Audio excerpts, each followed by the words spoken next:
took me years to get here. It seemed overnight to a lot of people. But I know. Because I had to reform myself. I had to reform myself out the street. I had to reform myself from addiction. I had to reform myself from self-sabotaging ways. I had to believe in myself. I had to give myself the power to make mistakes, the permission to make mistakes.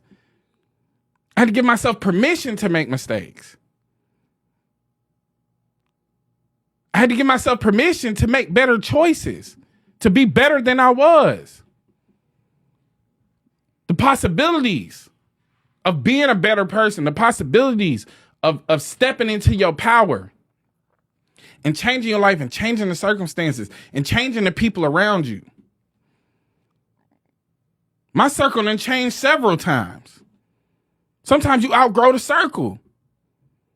And you're going to keep yourself stuck in a loop because you're stuck in that same circle of people that you know you don't got no business being around. For what? A reputation? For what? How it's going to look to others? For what? What they going to say about you? You hear the dog? Preach! For what they going to say about you? You fear the judgment of others more than you feel the judgment of self?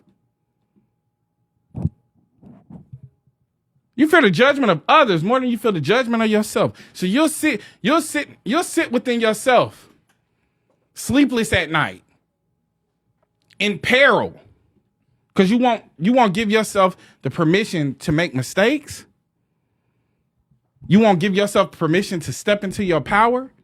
You won't acknowledge the God that lives within you.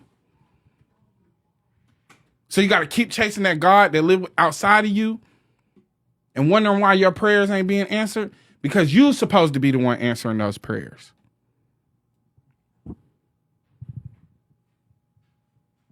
All you need God to do is give you a little push, but you got to push yourself.